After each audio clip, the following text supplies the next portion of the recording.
சொல்கிறேன், உங்கள் லைஃப்பில் எந்த தேர்ந்தெடுப்புகள் வந்தாலும் ஃபஸ்ட்டு கர்த்தரை சூஸ் பண்ணிடுங்க. அதை நீங்கள் கேள்வியெல்லாம் கேட்டு குழப்பிக்கவே வேண்டாம். ரொம்பலாம் மைண்டை போட்டு என்ன பண்ணலாம் ஏது அப்படிலாம் ஒன்றுமே வேண்டாம். ஒரு வேலை, இந்த வேலை தேவ சித்தமா, இந்த வேலை தேவ சித்தம் இல்லையா, ரொம்பலாம் போட்டு குழப்பிக்க வேண்டாம். அந்த வேலையில என்னால் ஜெபிக்க முடியும், தேவனை துதிக்க முடியும், தேவனை ஆராதிக்க முடியும், தேவனுக்காக நான் உண்மையா வாழ முடியும், பரிசுத்தமா ஜீவிக்க முடியும்னா கண்ணை மூடி சூஸ் பண்ணிக்கோங்க. அந்த வேலையில ஒருவேளை பணம் அதிகமா இருக்கு அப்படின்னு சொல்லிட்டு அங்க தேவநாம மகிமைக்காக இருக்க முடியாது. ஒரு உண்மையற்ற ஒரு வாழ்க்கை தான் அங்க வாழ முடியும். அது ஒரு நல்ல ஒரு நிறைவான ஒரு விஷயம் இல்லை. அப்படின்னா காசு பணத்தெல்லாம் பெருசா பார்க்காதீங்க. கர்த்தர் அங்க இருக்கிறாருன்னு பாருங்க. இல்ல பணம் அங்க இருக்கு, ஆனா கர்த்தருக்கு முக்கியத்துவம் அங்க இல்லை, கர்த்தருக்கு பயப்படுற பயம் இல்லை, தாராளமா கழட்டி விட்டுருங்க. ஏன்னா பணத்தை பார்க்கிலும் கர்த்தர் பெரியவரா இருக்கிறார். அவர்தான் ஐஸ்வர்யம் அடைய பண்றவர். வேலைன்னா அப்படி சூஸ் பண்ணுங்க. நான் சொல்றேன், உங்க ஃபியூச்சர் ரொம்ப அழகா இருக்கும், உங்க வாழ்க்கை ரொம்ப அழகா இருக்கும், உங்க எதிர்காலம் அற்புதமானதா இருக்கும். பாருங்க, திருமணம் நான் எதை சூஸ் பண்றது? இந்த பையனை சூஸ் பண்றதா, அந்த பையனை சூஸ் பண்றதா, இந்த பொண்ணை சூஸ் பண்றதா, அந்த பொண்ணை சூஸ் பண்றதா? நான் சொல்றேன், கர்த்தருக்கு பயப்படுற பையனா இருக்கானா, கர்த்தருக்கு பயப்படுற பொண்ணா இருக்கா, அவங்க வாழ்க்கையில ஒரு உண்மைத்தன்மை இருக்கா, அவங்க வாழ்க்கையில ஜெபிக்கிறவங்களா இருக்காங்களா, தேவனை மகிமைப்படுத்துறவங்களா இருக்காங்க. கண்ணை மூடி சூஸ் பண்ணிக்கோங்க. நீங்க நல்லா இருப்பீங்க, வாழ்க்கையில நீங்க சிறப்பா இருப்பீங்க, உங்க ஃபியூச்சர் ரொம்ப அற்புதமா இருக்கும், உங்க வருங்காலம் ரொம்ப அற்புதமா இருக்கும். கர்த்தருக்கு பயப்படுகிற மனுஷனோடு டிராவல் பண்ணி பாருங்க. நான் சொல்லுகிறேன், உங்கள் வாழ்க்கை அழகாய் அலங்காரமானதாய் மாறும். ஆமா, அங்க ஏதோ சில வசதிகள் மட்டும் இருக்கு என்பதை நாம் நினைச்சிட்டோம்னு சொன்னா, நான் சொல்றேன், வசதி வளமான வாழ்க்கை கொடுக்காது. கர்த்தருக்கு பயப்படுகிற மனுஷன் இவ்விதமாய் ஆசீர்வதிக்கப்பட்டிருப்பான் என்ற 128 சங்கீதத்தினுடைய ஆசீர்வாதங்கள் அப்படியே உங்க லைஃப்ல பழிக்கும். ஒரு இடத்துக்கு போகணும், ஒரு காரியத்தை செய்யணும்னா ரொம்ப சிம்பிள். நிறைய பேர் போட்டு ரொம்பலாம் குழப்பிக்கிறாங்க. ஒன்றும் குழப்பெல்லாம் வேண்டாம். ஓர்பால், ரூத், 2 பேர். ஆமா, எதை சூஸ் பண்ண போறீங்க? ரூத் ரொம்ப கன்ஃபார்ம்டா இருக்கா, ரொம்ப தெளிவா இருக்கா. உம்முடைய தேவன் தான் என்னுடைய தேவன், நீங்க ஆராதிக்கிற ஆண்டவர் தான் என்னுடைய ஆண்டவர். என் தாய் எனக்கு காண்பித்து கொடுத்த கர்த்தர், என் தகப்பன் காண்பித்து கொடுத்த கர்த்தர், என் கணவன் காண்பித்து கொடுத்த கர்த்தர், என் மனைவி காண்பித்து கொடுத்த கர்த்தர். யார் உங்களுக்கு காண்பிச்சு கொடுத்தாங்களோ கர்த்தர், நான் சொல்றேன், அந்த கர்த்தரையே நீங்க ஆராதிங்க. அந்த கர்த்தருடைய நாம மகிமைக்காகவே செயல்படுங்க. வாழ்க்கை சிறப்பானதா இருக்கும். நான் சொல்லுகிறேன், ஒரு இடமோ ஒரு பணமோ ஒரு பொருளோ அல்ல, தேவ அருள் தான் வாழ்க்கையை அற்புதமானதாய் மாற்றுகிறது, அலங்காரமானதாய் மாற்றுகிறது. பாருங்களேன், நம்மெல்லாம் ஒரு எழுத்தாளரா இருக்கோம்னு வச்சுக்கோங்க, ஒரு ரைட்டர், ஒரு எழுத்தாளரா இருக்கும். யார் ஸ்டோரி எழுதுவோம்? யார் ஸ்டோரி எழுதுவோம்? அன்னை தெரேசா ஸ்டோரி எழுதுவோம். ஏன்னா அவங்க பேர் புகழ் பெற்றவங்க இல்லையா? ஒரு பெரிய பெரிய ஒரு உயர்ந்த பதவியில் இருந்தவருடைய பெயரை நம்ம எழுதுவோம். செத்து போனவங்க உயிரோடு எழுந்துட்டாங்கன்னா அவங்க பேரை எழுதுவோம். அவங்களை குறித்து ஒரு கட்டுரை எழுதுவோம், ஒரு புத்தகத்தை எழுதுவோம், ரைட்டரா நம்ம இருந்தோம்னா. ஒரு நாளும் பாருங்க, ரூத் மாதிரி இருக்கிற ஒரு பெண்ணுடைய சரித்திரத்தை நம்ம எழுதுவோமா? ரூத் யாரு? அவ்வளவுதான் தெரியும். ஒரு சாபமான ஒரு மோவாப் தேசம். மோவாப்ன்றமே அது ஒரு சபிக்கப்பட்ட ஒரு தேசங்க. மோவாப் தேசம் தேவனால் சபிக்கப்பட்ட ஒரு தேசம். அதனுடைய சரித்திரம், பேக்ரவுண்டே சாபமான ஒரு அது எங்கிருந்து அந்த ரூட்டை நீங்க பாத்தீங்கன்னா சாபமான ஒரு ரூட்டு. நம்ம மோவாப் பண்றோம். மோவாப்னாலே இது சாபமான ஒரு ஊர், சபிக்கப்பட்ட ஒரு ஊர், வளன்கள் இல்லாத ஒரு ஊர், தரித்திரம் நிறைந்த ஒரு ஊர், எந்த ஒரு நிறைவு இல்லாத ஒரு ஊர். அந்த ஊரை பத்தி நம்ம எழுதுவோமா? யோசிச்சு பாருங்க. அமெரிக்காவை பத்தி எழுதுவோம், சிங்கப்பூரை பத்தி எழுதுவோம், பணக்கார ஊரை பத்தி எழுதுவோம். மக்கள் அதுதானே விரும்புவாங்க. சாபமான ஒரு ஊர். அந்த சாபமான ஊர்ல இருந்து நகோமி பாருங்க, 2 பெண் பிள்ளைகளை தனக்கு மருமகளா எடுக்கிறா. மருமகளா எடுத்தா பாருங்க, பெத்தெடுத்த பிள்ளைங்களாம் சின்ன சின்ன வயசுல போய் சேர்த்துருச்சுங்க. எப்படிப்பட்ட பேக்ரவுண்ட் யோசித்து பாருங்க. ரூத்தினுடைய பேக்ரவுண்ட் யோசித்து பாருங்க.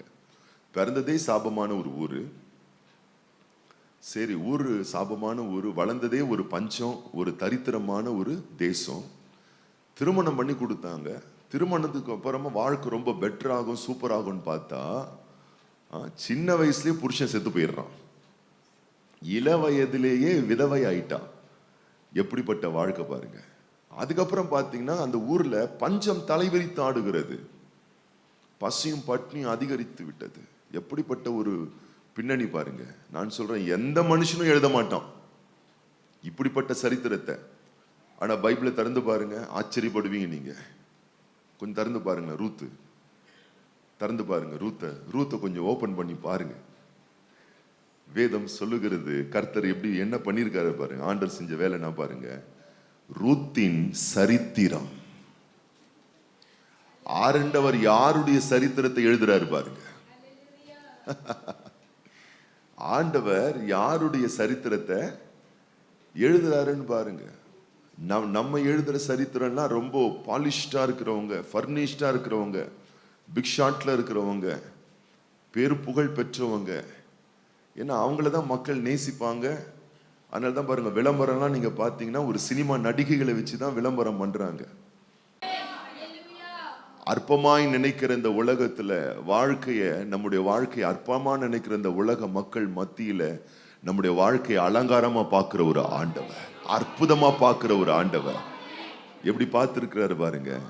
புக்கு பேரே இல்ல, இந்த பேர் போட்டா ரீச் ஆகாதே, இந்த பேர் போட்டா யாரும் விரும்ப மாட்டாங்களே அப்படின்னு நினைக்கல. மனிதனுடைய பார்வைக்கு அழுக்கும் குப்பையுமா இருப்பது ஆண்டவர் குப்பையிலிருந்து உயர்த்துகிறவரால், தூசிலிருந்து உயர்த்துகிறவரால், பிரபுக்களோடு ராஜாக்களோடு அமர பண்ணுகிறவரால், அற்பமானவைகளை அலங்காரமாய் மாற்றுகிறவர், சாதாரணமானவைகளை அசாதாரணமானவைகளை மாற்றுகிறவர், எளிமையானவைகளை வலிமையாய் மாற்றுகிறவர், ஏழ்மையானவைகளை வல்லமைகளாய் மாற்றுகிறவர். ஓ ஹல்லேலூயா! எத்தனை நல்ல தேவன். தேவ பிள்ளையனே, தேவனை மகிமைப்படுத்து. ஹல்லேலூயா! கர்த்தர் உன் சரித்திரத்தையே கரத்தில் எடுத்திருக்கிறாரு. யாருக்கு தெரியும், நாளைக்கு உன் வாழ்க்கையின் சரித்திரத்தையே பரலோக தேவன் அடுத்த தலைமுறைக்கு எழுதி வைப்பார். ரூத்துக்கு ஒரு நாளும் தெரியாது பரலோக தேவன் என்னுடைய சரித்திரத்தை எழுதுவார் என்று. நீங்க நினைக்கலாம், என்னுடைய வாழ்க்கையின் பக்கங்களில் பல பாதிப்புகள் இருக்கிறது, பாடுகள் இருக்கிறது, கண்ணீர்கள் இருக்கிறது, கவலைகள் இருக்கிறது, வியாகுலங்கள் இருக்கிறது, காயங்கள் இருக்கிறது, கசப்புகள் இருக்கிறது. கர்த்தர் சொல்றாரு, நீ தான் வேணும், உன் சரித்திரம் தான் வேணும், உன் ஹிஸ்டரி தான் வேணும், உன் வாழ்க்கை தான் வேணும். உன் வாழ்க்கையை நான் பிடித்து ஆயிரங்களுக்கு ஆசீர்வாதமாய் நான் உன்னை மாற்றுகிறேன். அப்படி சூஸ் பண்றார் ஆண்டவர். அப்படி தேவன் தேர்வு செய்கிறார், அப்படி தேவன் முன் குறிக்கிறார். இத அந்த அம்மா புரிஞ்சிடுச்சு, ரூத் புரிஞ்சுக்கிச்சு, ஓர்பால் புரிஞ்சிக்கல. ரூத் என்ன பண்ணிச்சான்? வேதம் சொல்லுகிறது, ரூத்தின் புஸ்தகம் 2ஆம் அதிகாரம் 12ஆம் வசனம் சொல்லுகிறது. ரூத் 2:12 வாசிங்க பார்க்கலாம். பலனை கர்த்தர் உனக்கு கட்டளையிடுவாராக. இஸ்ரவேலின் தேவனாகிய கர்த்தருடைய செட்டைகளின் கீழ் அடைக்கலமாய் வந்த உனக்கு அவராலே நிறைவான பலன் கிடைப்பதாக என்றான். இந்த அம்மா சூஸ் பண்றாங்க பாருங்க. எங்க எதை சூஸ் பண்றாங்க? இஸ்ரவேல் தேவனாகிய கர்த்தருடைய செட்டைகளின் கீழ் அடைக்கலமாய் நான் போயிட போறேன். அந்த செட்டைக்குள்ள நான் வந்துட போறேன். ஆண்டவருடைய பிரசன்னத்தின் கீழே நான் வந்துட போறேன். ஆண்டவருடைய வார்த்தையின் கீழே நான் வந்துட போறேன். ஆண்டவருடைய பிரசனத்துக்கு கீழே நான் வந்துட போறேன். ஆண்டவருடைய அந்த மகிமை கீழே நான் வாழ்ந்துட போறேன்னு சொல்லி அவ சூஸ் பண்றா பாருங்க. நான் சொல்லுகிறேன், இன்றைக்கு உங்க லைஃப்ல எல்லாமே சாய்ஸஸ் தான், எல்லாமே தேர்ந்தெடுப்புகள் தான். அல்லேலூயா, அல்லேலூயா, அல்லேலூயா. ஜெபத்தை தேர்வு செய்யுங்கள், ஆராதனையை தேர்வு செய்யுங்கள், துதியை தேர்வு செய்யுங்கள், கர்த்தரை கனப்படுத்துவதை தேர்வு செய்யுங்கள். என்ன ஆகும்? ஆண்டவர் உங்களுக்கு நிறைந்த பலனை தருவாராக. நிறைந்த பலன் உங்களுக்கு உண்டாகும். ஓ, மனிதனோ குறைந்த பலனை தருகிறவன். மனிதனுக்காக, மண்ணுக்காக மாணிக்கத்தை ஒரு நாள் விட்டுறாதீங்க உங்க வாழ்க்கையில. அல்லேலூயா, அல்லேலூயா, அல்லேலூயா. உயர்ந்த தேவன் வலது கரங்களை உயர்த்தி எந்நாளும் எந்த சூழ்நிலையிலேயும், ஆண்டவரின் வாழ்வின் எல்லா நிலையிலேயும் இஸ்ரவேல் தேவனின் சட்டையின் கீழ் வாழுகிற அந்த வாழ்க்கையை நான் பிரதானப்படுத்துறேன். ஆண்டவருடைய சமூகத்துல, ஆண்டவருடைய பிரசனத்தின் கீழே, ஆண்டவருடைய சன்னிதானத்துக்கின் கீழே, ஆண்டவருடைய மகிமையின் கீழே. அல்லேலூயா, அல்லேலூயா. ஆண்டவரே, உங்க சட்டையின் கீழே தான் ஆண்டவரே எங்களுக்கு பாதுகாப்பு. தேவ பிள்ளைய, உனக்கு தெரியுமா? ஆண்டவருடைய சட்டையின் மறைவுல தான் உனக்கு ஒரு பெரிய பாதுகாப்பே இருக்கு. ஆண்டவருடைய பிரசனத்துல தான் உனக்கு ஒரு பெரிய பாதுகாப்பே இருக்கு. ஆண்டவருடைய பாசத்துல தான் உனக்கு ஒரு பெரிய பாதுகாப்பு இருக்கு. தேவனுடைய வார்த்தையில தான் உனக்கு ஒரு பெரிய பாதுகாப்பு இருக்கு. தேவனுடைய சமூகத்துல தான் உனக்கு ஒரு பெரிய பாதுகாப்பு இருக்கு. தேவனுடைய பிரசனத்துல தான் உனக்கு ஒரு பெரிய பாதுகாப்பு இருக்கு. தேவனுடைய மகிமையில தான் உனக்கு ஒரு பெரிய பாதுகாப்பு இருக்கு. தேவனுடைய கனத்துல தான் உனக்கு ஒரு பெரிய பாதுகாப்பு இருக்கு. தேவனுடைய நன்மையில தான் உனக்கு ஒரு பெரிய பாதுகாப்பு இருக்கு. தேவாதி தேவனுடைய வார்த்தையில தான். அல்லேலூயா, அல்லேலூயா, அல்லேலூயா, அல்லேலூயா. ஆண்டவரே, உம்முடைய பிரசன்னம், உம்முடைய சமூகம், உங்க சட்டை, உங்க விரிக்கப்பட்ட சட்டையின் கீழ் வாழ்கிற அந்த வாழ்க்கையை நாங்க தெரிந்து கொள்ளுகிறோம் தேவனே. அல்லேலூயா, அல்லேலூயா, அல்லேலூயா, அல்லேலூயா, அல்லேலூயா, அல்லேலூயா, அல்லேலூயா. ஓ, நன்றி தேவனே, நன்றி தேவனே, நன்றி தேவனே, நன்றி தேவனே, நன்றி தேவனே. கோடாகோடி நன்றி, கோடாகோடி நன்றி. இந்த உலகத்துல 2 கூட்டங்கள் உண்டு. ஒரு கூட்டம் சரித்திரம் படிக்கிறவர்கள், இன்னொரு கூட்டம் சரித்திரம் படைக்கிறவர்கள். ஓர்பாலே, ரூத்தே, நீங்கள் யார்? ஓர்பால் சரித்திரம் படிக்கிறவள், ஆனால் ரூத்தோ சரித்திரம் படைக்கிறவள். யாரு எப்படி அவங்கள இந்த இடத்துக்கு அது கொண்டு வந்ததுன்னா, அவர்களுடைய தெரிந்தெடுப்புகள், அவர்களுடைய சூஸ் பண்ண விஷயங்கள் தான் அவங்களை இந்த நிலையில கொண்டு வந்துச்சு. நான் சொல்லுகிறேன், உங்களுடைய திருமண வாழ்க்கையில, உங்கள் வேலை வாழ்க்கையில, உங்கள் வருமான வாழ்க்கையில, உங்க பிசினஸ் வாழ்க்கையில, உங்கள் பிள்ளைகளுடைய வாழ்க்கையில எல்லா தேர்ந்தெடுப்புகளும் கர்த்தருக்கு அடுத்த தேர்ந்தெடுப்புகளாய் உங்கள் வாழ்க்கை இருக்குமே. ஆனால் நான் சொல்லுகிறேன், உங்க வாழ்க்கை, உங்க எதிர்காலம், உங்கள் பிள்ளைகள், உங்கள் பின் சந்ததிகள் சரித்திரம் படைக்கிறவர்களாய் இருப்பார்கள். கர்த்தாதி கர்த்தர் அப்படியாய் மாற பண்ணுவார். கர்த்தரதை மாற பண்ண வல்லவராய் இருக்கிறார். Hallelujah, hallelujah, hallelujah, hallelujah, hallelujah, hallelujah. ஓமக்கு நன்றி தேவனே, நன்றி தேவனே, நன்றி தேவனே, நன்றி தேவனே, நன்றி தேவனே, நன்றி தேவனே, நன்றி தேவனே, நன்றி தேவனே. ஹல்லேலூயா, ஹல்லேலூயா, ஹல்லேலூயா. அவள் வாழ்க்கையில் தற்செயலாய் பல விஷயங்கள் நடந்தது. ஆனால் தேவன் அதை நற்செயல்களாய் மாற பண்ணினார்.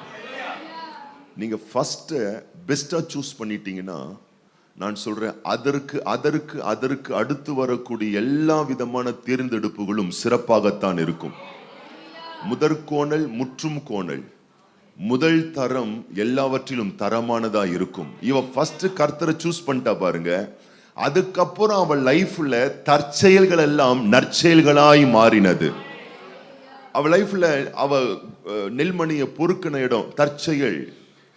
அவ அந்த இடத்துக்கு வந்தது தற்செயல். போவாச சந்தித்தது தற்செயல். நிறைய விஷயம் தற்செயலா இருக்கலாம், ஆனா அதையெல்லாம் தேவாதி தேவன் அவளுக்கு நற்செயலாய் மாற பண்ணினார். சாதாரணங்களை தேவன் அசாதாரணங்களை மாற பண்ணினார். சிறுமையானவைகளை ஆண்டவர் சிறப்பானவைகளை மாற பண்ணினாள். ஏன்னா அவள் கர்த்தரை மையமாக வைத்து தேர்வு செய்தபடினாள்.